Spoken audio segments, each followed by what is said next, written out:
I want to just share with you a little bit about our trip that we just got back from. And it's a different kind of a message. It's going to be kind of a presentation, but there's a reason why I want to do this. If you know me and you've ever had 5 minutes of conversation with me, I'm going to start talking about one thing: Israel. It might take 10 minutes, but I guarantee you we're going to get there. We're going to start talking about Israel. And I knew John and Robin were going to be here today. John, wave your hand here. Robin, wave your hand. It doesn't go up as high as John's, but it's But you know, John and Robin in 2007, they took me on my first trip to Israel, along with a few others who are in the room and several who actually come to Revive. We got to go to Israel. But something happened to me there. Several things, but one thing, and which is going to be kind of the center point of my message today, is that I didn't know that I would develop a love for the Jewish people. And I apologize, but sometimes I can't even talk about it sometimes without welling up, because it's so deep and it means so much to me, and I want to share it with you. I'm really passionate about sharing that love for the Jewish people with you. It's more than the land, the people. People matter. Raise your hand if you've come with us to Israel. Nice and high. Look at that. Now, I would like to multiply that by 100. When we got back from this trip, I've now taken more than 120 people to Israel with me, 120 different people, and that's not enough. That's just getting going. We got years ahead of us to do this. John, I'm gonna go and go and go like you are. But it's important. I just want to introduce you to some of the people that we met. 22 of us just got back here. Remember, 2 weeks in Israel. Some of you are sitting out here today, and I wish we had time just to hear all of your testimonies too, because it's meaningful, isn't it? Something happens to you while you're there. Laura, you've been 3 times now, and it never gets old, does it? And it just keeps getting deeper and deeper. The last time we were there was about 4 years ago.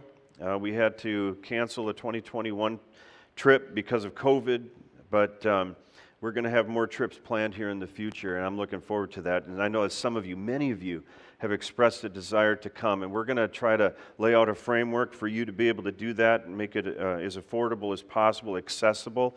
And this isn't part of my notes, but one of the things that I have in my heart is to somehow start a scholarship fund, because there are a lot of people who just can't afford to go to Israel. It just is never going to work for them, and I would love to start a scholarship fund.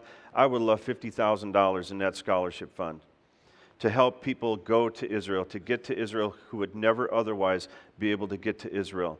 And maybe somebody sitting out there or somebody who's listening right now is going, man, Pastor Bob, I'm on that with you. I would love a check. $50,000 would get a lot of people to Israel. But it's my heart, it's my desire that everyone would find a way, because you have to experience this.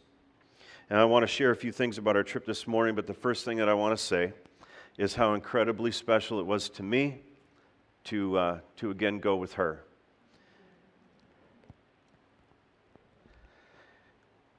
We're always busy. We're always busy. We're always doing this. And this is good. I'm not going to say this is not good.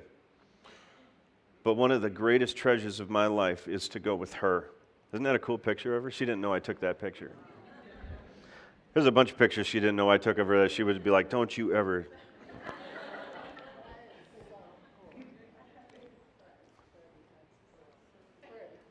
It's special beyond words to be able to do this together, and that's why I love when spouses can come, couples can come, friends can come. But when the Bible talks about the presence of God, the word that is used is the word panim. And panim literally means faces. And so we experience the panim of God. When we're there, we experience the panim of the land, the faces of the land, the many faces of the land. But we experience the panim of the people. And I think there's something that's incredibly special, the treasure of the people who are there. And it's diverse. And there are perspectives, and you want to hear them all, and there's no time. But many will go to Israel, especially evangelicals, with the mindset that they're going to go and change Israel. Ha, ha, ha. That doesn't happen, does it? Israel changes you. And I'm not kidding you when I say this. There are many who say, "Yeah, we're going to go. We're going to do this crusade. We're going to do this outreach and all this stuff," and you don't know what's coming. Next thing you know, you got hit with something that you didn't see coming. Another way to look at it is that many will go to consume Israel in some way, only to discover that Israel has consumed them. And that's the way I feel. Israel has consumed me.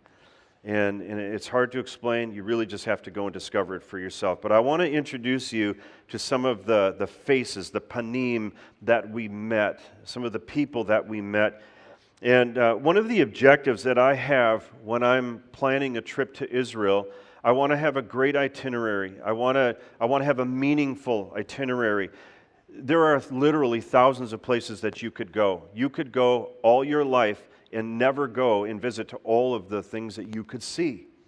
But there are some important things that I want to see because it gives you a pretty good overview. But one of those things is people.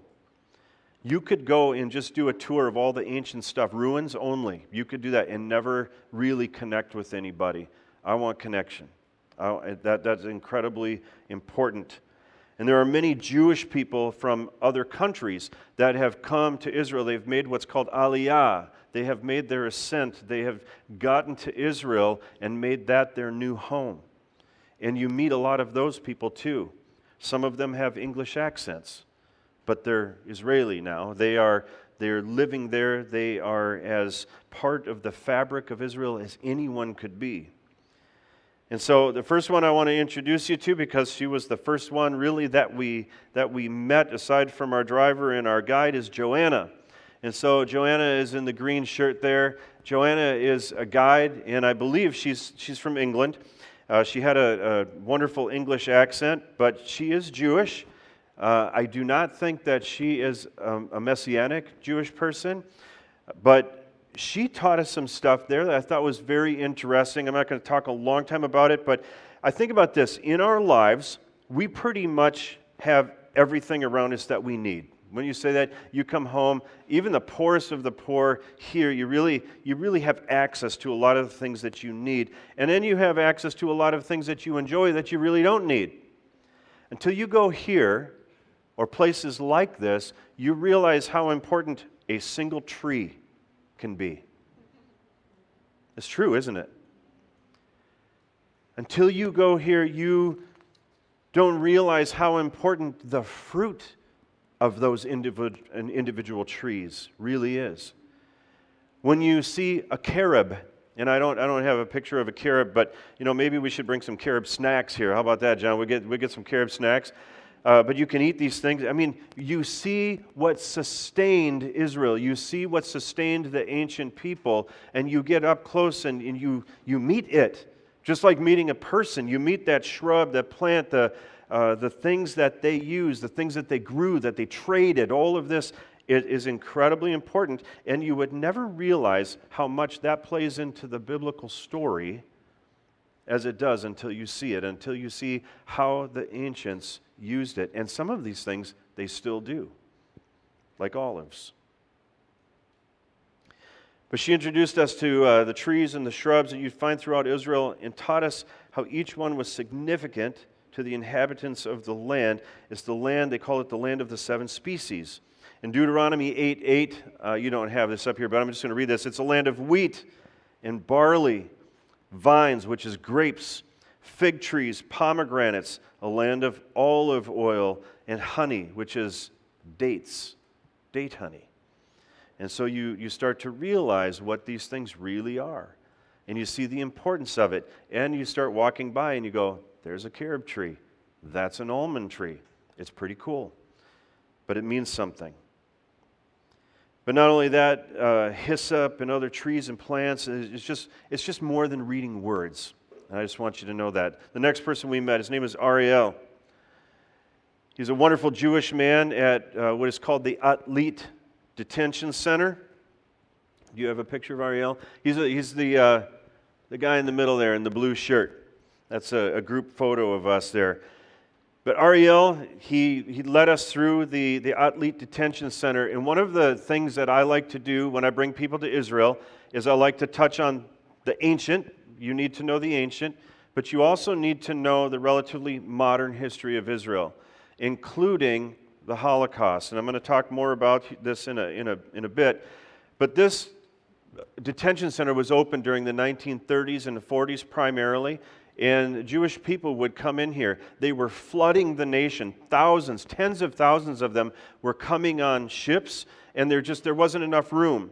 If you read the history of Israel, the early history, in 1917, it was something called the British Mandate. British now holds possession and control of this land that the Ottoman Empire, the Turkish Ottomans, that held for 400 years. And so now the British have this, and they're starting to deal with something called the Jewish problem. They have something, thousands and thousands, tens of thousands, hundreds of thousands of Jews who are scattered throughout the world seeking a homeland, now flooding into this place, a place that they really only made provision for about 70,000.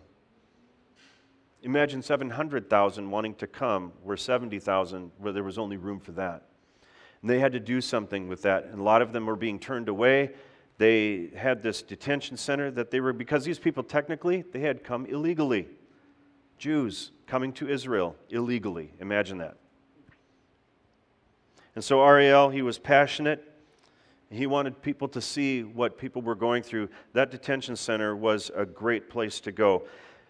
I also had the opportunity to meet privately with a director of a major evangelical organization, which is called One for Israel. I've talked about One for Israel before, and I've darkened out his face right there, and so that's, me there. The other guy, that's Yoel, our guide, and the guy in the middle, he asked that I not ever use his picture or his name, because that would put him in jeopardy if any were to find who this is, who's working and doing this behind the scenes at this evangelical organization.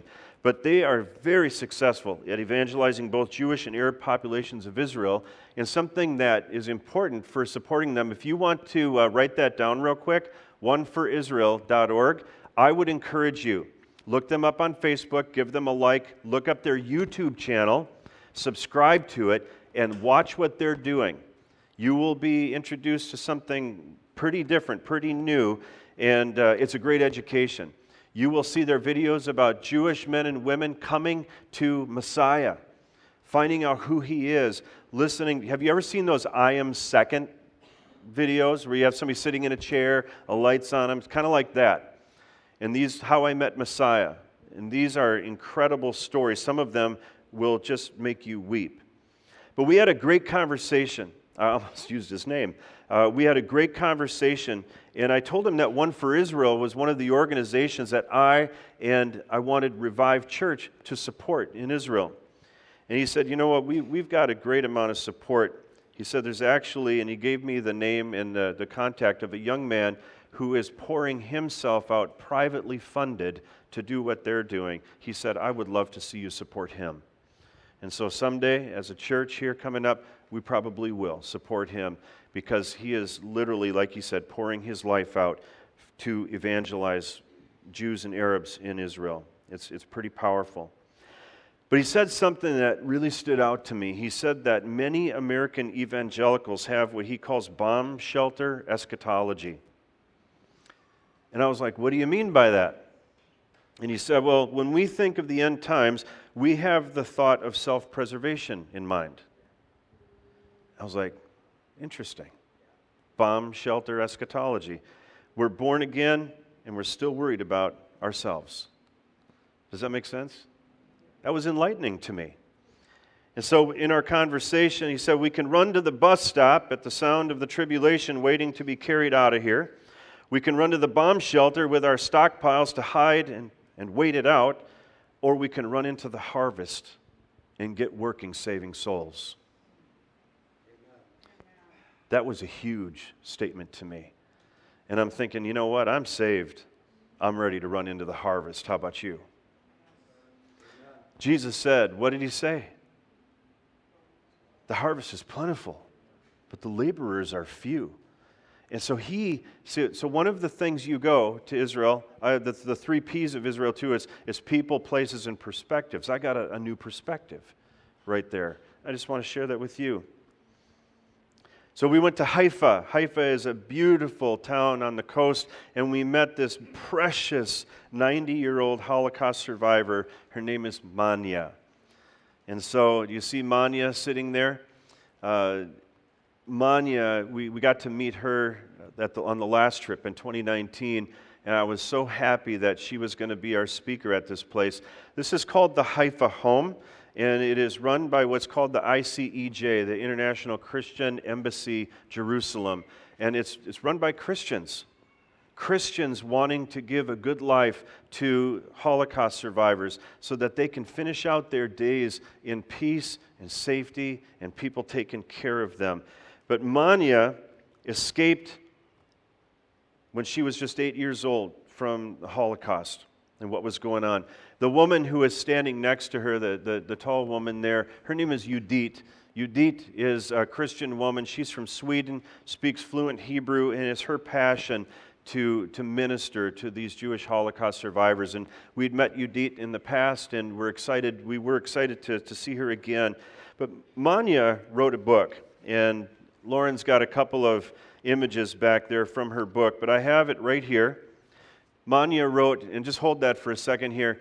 She wrote this book, and what she did was she illustrated it with pictures of her 8-year-old memory. And so, show another one. I've got 4 of them. And these are images that she remembers, things that happened to her and her family. And so, in Hebrew, she was speaking about all of this. Go ahead to the next one. Is there one more? And it's this book. If you want to take a look at this after the service, it's just filled with her images. And I wish I could read all of this in Hebrew, but someday we'll have an English version of that to look at. This woman, she just makes you weep listening to her. She's so tiny, but so powerful and so strong. It was incredible just to take this in with her. There's one more picture of Manya, I think, with one of our people there. Isn't she cute? Oh my goodness.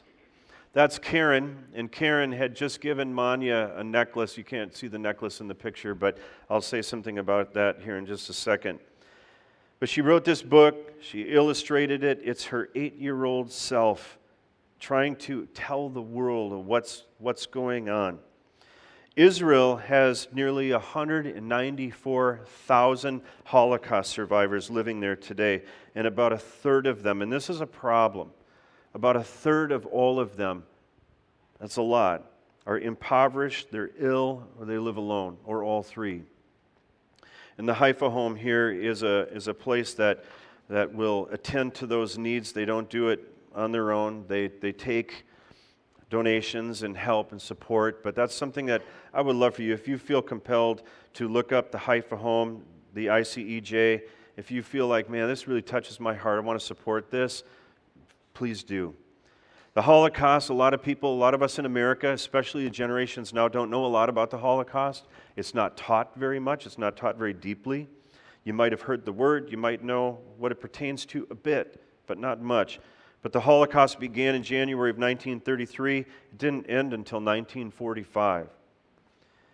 12 years, Hitler and supporting states, and you wouldn't even believe the list of states, countries that supported the Holocaust and helped in the extermination. They didn't want to just get rid of most of them. They wanted to get rid of all of them. It was the idea to completely exterminate the Jewish people because Hitler was able to convince the people that Jewish people had different blood. That their blood is different than yours. That they were more along the lines of animal than they were human. And that is one of the ways that he was able to get success in all of this. We got to spend 4 nights in the Galilee area. A couple that we had the privilege of being with the last 4 times we've been to Israel is Richard and Carolyn Hyde. We had a great night with them. The Galilee is in the background back there, quite a ways in the background. We are up in the hill area on the west side, the southwest side of the Sea of Galilee. And so just a little bit about them. Richard's a Christian. Carolyn is a Jewish woman who grew up, I believe she said Chicago. Is that right? She's from Chicago. How many of you are from Chicago? You're from Chicago. She might have been a neighbor of yours, John. Who knows? Was it the south side of Chicago? Okay. Was it the baddest part of town? Okay. I'm just checking. But Carolyn is a Jewish woman. She has a great testimony of finding Jesus, Yeshua, as her Messiah, and to listen to her is powerful. She hated Christians growing up, and then having visions of the Messiah, she came to believe, and she spent 4 years, not unlike many Jews who decide the Messiah is real. She spent 4 years keeping the secret belief, the secret faith, until one day she told her mom, I believe in Jesus. I believe in Yeshua as the Messiah. And her mom couldn't believe it and was very offended by that, saying, how could you do this to us? Hitler was a Christian. And so that equation makes it very, very difficult for Jews today to say anything good about Jesus in wanting to give themselves to the faith and to this life. But it's seen as a great betrayal, as a matter of fact, for both Jews and Muslims to say that Jesus is Messiah, that Jesus is Lord. And if we can understand that, then we can begin to understand why it's so difficult to witness to a Jewish person. Because we get this question a lot. How come you don't understand? You could just read the New Testament and you should get it, just like this. Jesus is, yeah, you get it. But if you could understand the walls that are up and the roadblocks they have and the culture that they have that pushes this away, then you would begin to understand why it's so difficult to reach a Jew for Jesus, that they would have this faith. But she came to see that Christians today, especially evangelical Christians, love the Jewish people and love Israel. And I'll tell you this, it's taken a long time for that to happen. It's taken a long time for that trust to be built, that Jewish people would actually look at Christians. Because if you can understand this, that the Holocaust happened in the shadow of the cross. And if you're Jewish and you know that the Holocaust happened in the shadow of the cross, why would I want to be like you? Why would I want to believe what you believe? Why would I want to betray my family with that? Regardless of if you call Jesus Lord and Savior or not. Does that make sense? The more we can begin to understand the Jewish people, the more we can draw closer to them with our understanding. But today, Carolyn, she's a Spirit-filled, born-again, powerful, ministering believer in Yeshua Jesus. And I just love that. And I said to her, Carolyn, we got to have you to Minnesota. And she's like, hey, God willing, let's do something here. Would you like to meet her? She's a worship leader. She's a speaker. She's a ton of fun. She's a total hippie. She is, isn't she? But she's great. You know what they did? We came to their home. They brought us out into the street. First thing that they did, brought us out into the street. Everybody had to learn to dance. It was pretty cool. Maybe one of these days I'll show you a little video of that. It's pretty cool. But they had all 22 of us in their house, and we just went through their version, what they do for a Messianic Shabbat. It was awesome. It was a ton of fun. We've done it before, and they do this as a ministry. Have a lot of people in their house. They want to share this with people so that they know what the Messianic community is like and what they're doing. Carolyn told us that many young Orthodox Jews are becoming secular now because they no longer want to endure the endless persecution that they're going through. I had no idea. But that's what's happening in Israel right now.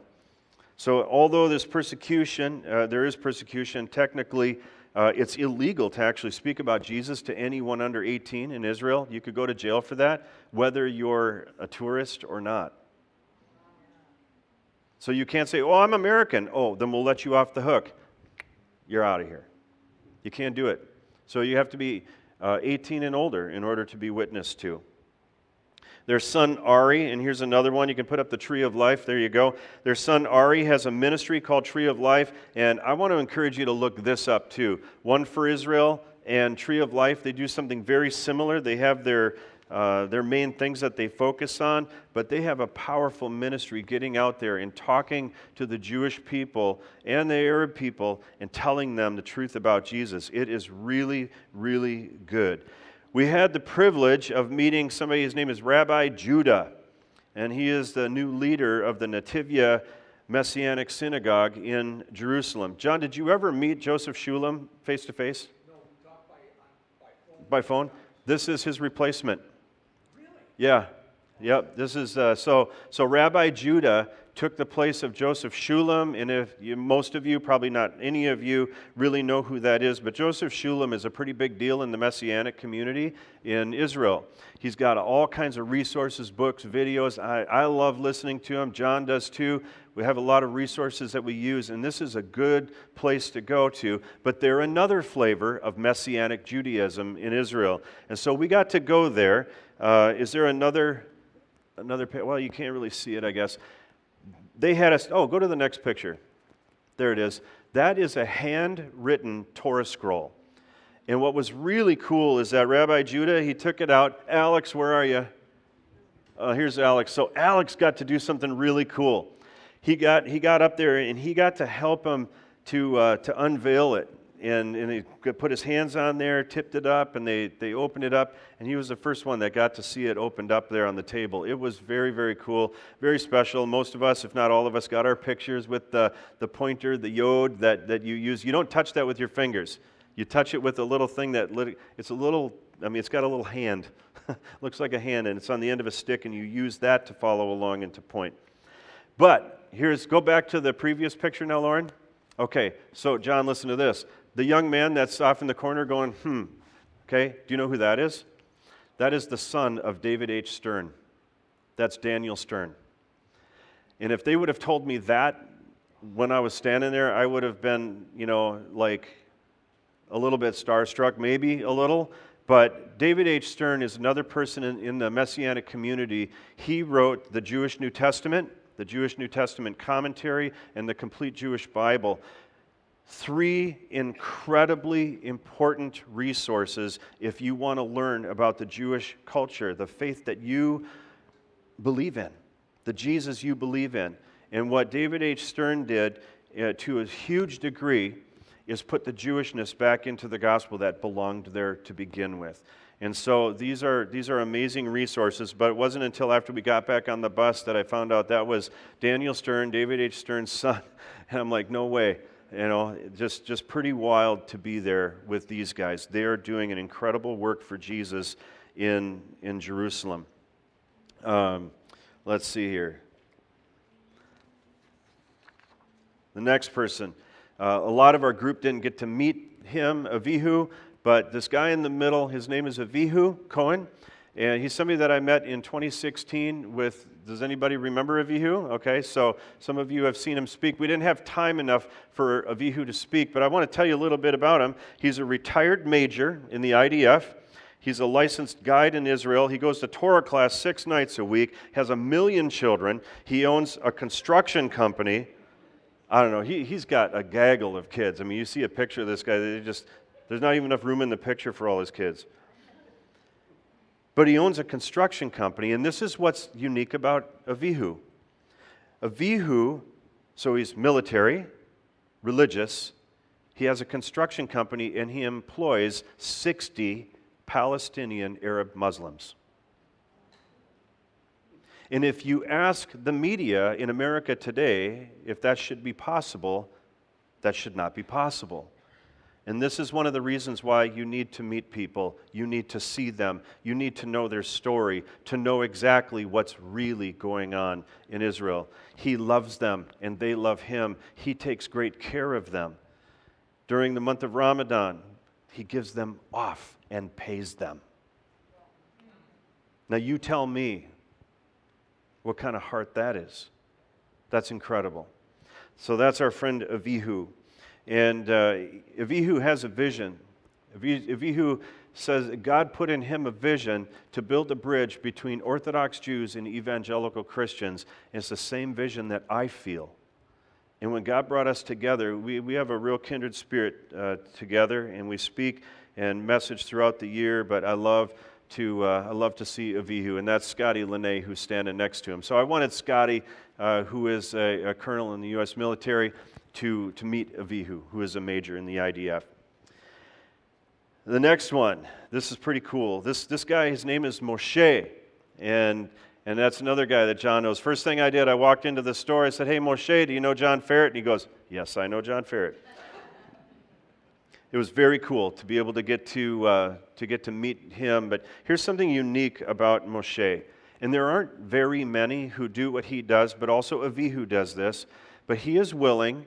So what he did is he brought us all in, set chairs out around his store, locks the door, and lets us ask any question we want to an Orthodox Jew as Christians. And let me tell you, our group didn't hold back. That's what he wants, though. He wants that bridge, that openness. And I just want you to know that there are people like this. And I want you to get to know the Jewish people, all of them, so that we have a desire together, collectively. He has a store called Shoresheim. It's in Jerusalem. It's a beautiful store. We spent some time in there shopping as well. We didn't just go in there and have a conversation with him, but he has beautiful things in there. All of it is based out of the Bible. So he takes groups all the time, sometimes 2 or 3 or more groups in a day. This was a slow time for him, but he'll always be bringing groups in, closing, locking the door, and just having conversations with them. And I appreciate that so much. It's such a good thing for our group and our people to be exposed to. So we want to do this, though. Moshe's not a believer in Yeshua, so let's pray for Moshe. Isn't that also another reason why God exposes us to people? Is so that we can pray for them? And he knows that we're going to be. So we pray that one day that he will see Messiah. We had the opportunity while we were in Jerusalem to have a Messianic worship leader come to the hotel and lead us in a beautiful time of worship. Her name was Bracha. And so Bracha right there is receiving a necklace. Who's giving her the necklace? I think it was, Bernice, you gave the necklace. Very cool. So what we did is every trip that I have led, I make these little necklaces, and I give every single person in our group 2 necklaces. And the goal of these necklaces is not that we just go and we take from Israel, but we leave something. And most everybody wears them around their neck because it's a possession of mine. I'm taking this off and I'm giving it to you. And so we have lots and lots of pictures of people in our group, and some had just some, very tear-filled special moments of taking this off and presenting it. And I'm going to show you one here in just a minute. But Bracha led us in about 45 minutes of just beautiful Messianic worship. It was so special. It was really cool to be there with her. But if you'd like to hear some of her music, let me know. I'll link you up to her on SoundCloud, and you can listen to her beautiful voice leading all of that. Next picture, this is a Palestinian Arab Muslim right here, and his name is Basil. Basil is the manager in the restaurant of the hotel that we stayed at in Jerusalem. I think almost always have stayed at this hotel, and he's always been there. I have a picture with him probably 3 of the 4 times that I've been there. And I went up to him and I said to him, who I was, and that, I have a couple of pictures with him, and he's always been here. He apologized for not remembering me after seeing 1 million people over the last 4 years. But just always so gracious. And these are people that you get to love. You love them all, not just the Jewish people of Israel, but also. Somebody wants to know the difference between Messianic versus Orthodox. So a Messianic Jewish person is somebody who believes in Yeshua, Jesus, as their Savior. It's like a Christian, but they're Jewish. Does that make sense? An Orthodox Jewish person is somebody who believes, let's just for the simplicity of it, Old Testament only. Jesus is not their Savior. Does that make sense? But they're religious. So they're seeking the God of Abraham, Isaac, and Jacob, just as we are. They don't have Jesus as Savior. Make sense? Thank you for bringing that up. Sometimes I just take for granted that everybody knows that. But Basil has been there every time, and it's good to see him. I thought to myself, we're going to this hotel, I wonder if I'll see him. But we visited the Holocaust Museum in Jerusalem. It's called Yad Vashem. Yad Vashem is a phrase taken out of the Bible, which means a name and a memorial. And so if you've ever been, how many of you have been to the Holocaust Museum in D.C.? Some of you? It's one of the most powerful things you'll experience. Yad Vashem goes even farther than that as far as the Holocaust Museum goes. It's very, very powerful. But we met a woman there, and I'm going to show you her in just a second. But by 1945, 2 of every 3 Jews had been murdered in the Holocaust. Can you believe that? A staggering number. 2 of every 3 Jews by 1945 were murdered in the Holocaust. And I will tell you this too, you don't say they were killed. You say they were murdered, because it was not a killing. It was murder of 6 million Jews. And so if you want to say something that shows that you are in touch with them, you don't say they were killed. You express that they were murdered, because that's what happened. In fact, what I want to do here right now is I'm just going to give you a little bit of a taste of something. Remember I told you that Hitler, we always associate this just with Hitler a lot.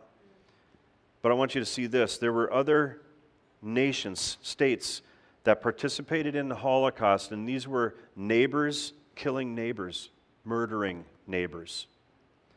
These were neighbors turning them in, or they had all of their own ways of doing that. I'm just going to name a handful. Austria, responsible for 65,000 plus. Belgium, responsible for more than 24,000. Czechoslovakia, more than 260,000. Slovakia, more than 60,000. Southern Slovakia, as many as 120,000. In France, 74,000. Germany, over 165,000. Greece, as many as 65,000 Jews were murdered in Greece during the Holocaust. In Hungary, almost 300,000 Jews were murdered in Hungary. In Italy, almost 8,000. Latvia, 70,000. Lithuania, 130,000. In the little tiny country of Luxembourg, 1,200. The Netherlands, over 100,000 Jews were murdered in the Netherlands. In Poland, 3 million. In Romania, 260,000. In the Soviet Union, 1.3 million. Yugoslavia, 67,000. The list just goes on and on and on. Folks, if we don't attach ourselves to this somehow, we're not going to be able to witness to and attach ourselves to our Jewish brothers and sisters. That's why this is important to see. It's important not only to go to Israel to see the ancient, but you need to see those who are alive today, those who have loved ones who escaped the Holocaust, those who survived the Holocaust. There are many who are alive today. We need to touch them. And I tell all of this to you as your pastor because I want you to have a heart for this as much as I do. Because I believe that God is calling us to make an impact in the Jewish people around us. And we're going to. Will you do it with me? Will we do this together? Every time I've been to the Yad Vashem Holocaust Museum, I've seen this nice woman. Just like Basil at the hotel, I've got several pictures of her. And I snuck in there as our group was going by, and I thought, I wonder if she's in there. And sure enough, she was sitting behind the register, and I walked up to her, and I said, hi. And she just looked at me like she just wanted to help me. And I said, I was here 4 years ago, and I took a picture with you, and I was here before that, and I took another picture with you. And she said, I remember you. And I was like, maybe because nobody ever wants to get a picture with the lady who's just selling books in the bookstore. But every time I go there, I'm going to look for her. I'm going to keep getting my picture with her just to remember her. She's a Jewish woman. I don't know if she's believing in Jesus or not. Probably not. But I just have that picture because I'm going to love her too and pray for her too. Now you can. Next picture. This is a guy, his name is Del Rey, and he's not dressed like it, but he is a worker. He's a lieutenant colonel in the U.S. military, and he works at the U.S. Embassy in Jerusalem. He works with the Palestinian side of life over there, and so he came, and for about 15 or 20 minutes, he spoke to our group, and it was very interesting to listen to him and to listen to his perspective. Remember, there's people, places, and perspectives. He had one. And it wasn't necessarily a perspective that would have lined up with a Jewish way of thinking, but it was a perspective nevertheless. It was good to meet with him, to see him. And so the next picture. Israel, Pastor Bob made these necklaces for us to wear as part of our journey. And our only task is that we present this to the person that we connect with, and it means something to us, and that their story shared in our journey. And so this is my necklace that I would like to give to you. Thank you. As one, I'm gonna say as one officer to another. And what I'd like to say is the reason I really appreciated what you said is because these guys see a different side of Scotty than my soldiers see. I play with them. I'm always joking around. I make funny noises all the time.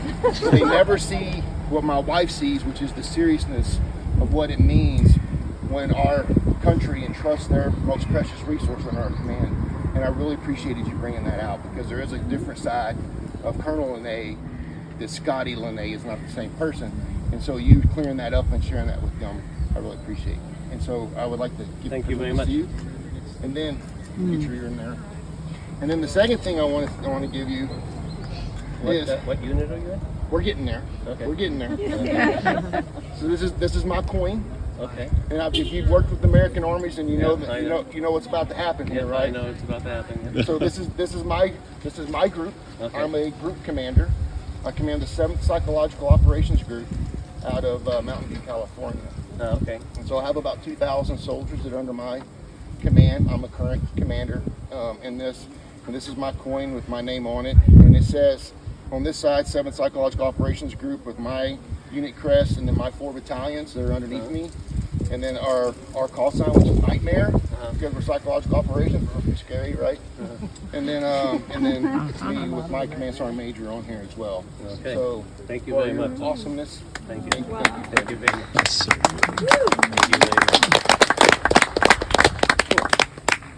much. Yep. I was That was a cool moment. Yeah. So that's one lieutenant, or one colonel to another, from the U.S. to the IDF, and to watch Scotty be able to do that. So the guy there that Scotty presented that to, and by the way, I got Scotty's permission to show that video, and it'll be on online as well. But he was able to tell us some things that the IDF actually goes through, the care that they take when they do have to do something, when they have to go in on a mission. He has been in the IDF since 1974. He's been in nearly, if not every, major conflict that Israel has been in since that time. And so it was a treasure and an honor to be able to meet with Amos. And then there's another picture coming up after this. Okay, so the woman on the left side there in the green, she went by Tal, but Tal, her name is Kay Wilson, and she led us through Yad Vashem, and it was really incredible, her guiding us through there. I mean, we had gone through there before and just kind of meandered, but she brought some stuff out that I think really just made the experience all that more incredible, hearing her story. But when we got outside and she started to share a little bit of her testimony with us, and she shared with us that she had been attacked by terrorists, and I'm going to be a bit graphic right now, but she watched her friend be macheted to death while she, with her eyes open, played dead so that they would leave her alone. but she has a story. You can watch her. It's on a TED Talk. If you look up TEDx BGU K Wilson, it's 15 minutes, but you'll hear her story.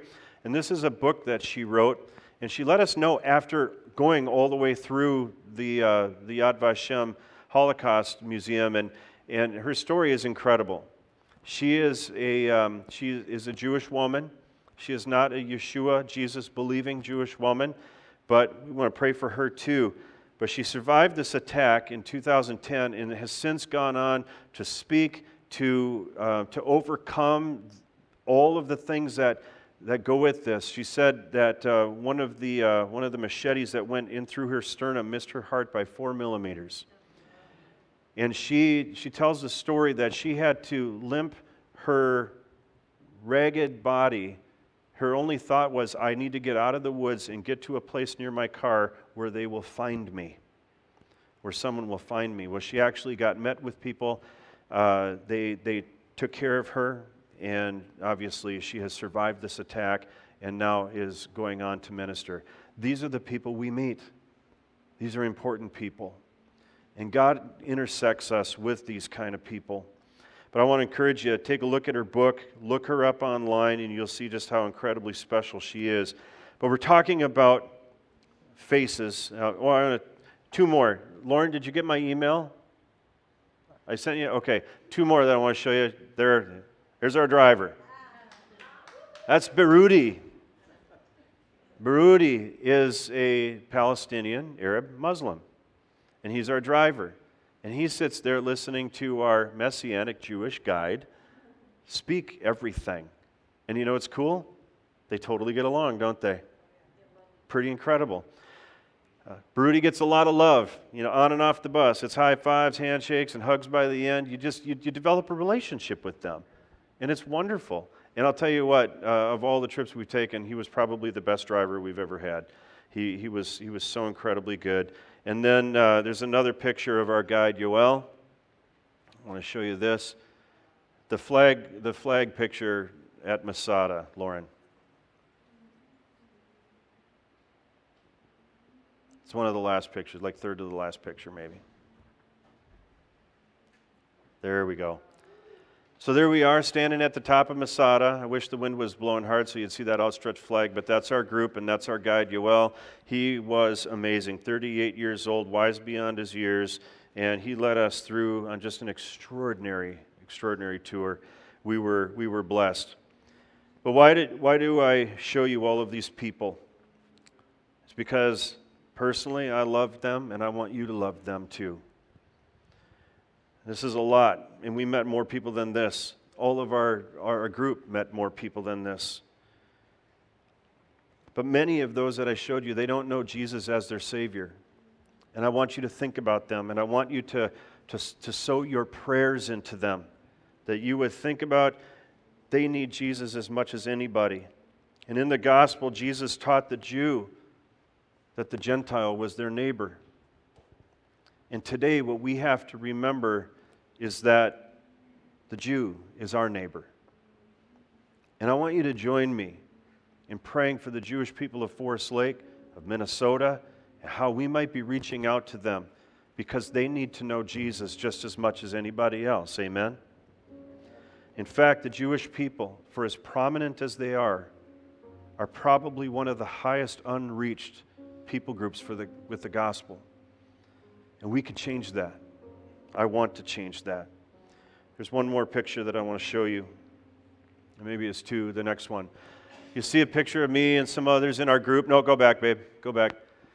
This right here it's a huge page after page after page. And it's called the Book of Names. There were 6 million Jews that were murdered in the Holocaust, and this is a book that so far contains 4.8 million names.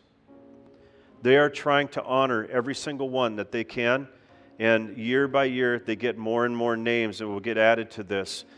And I want to just show you the next slide. My mom, her last name is Burkwell.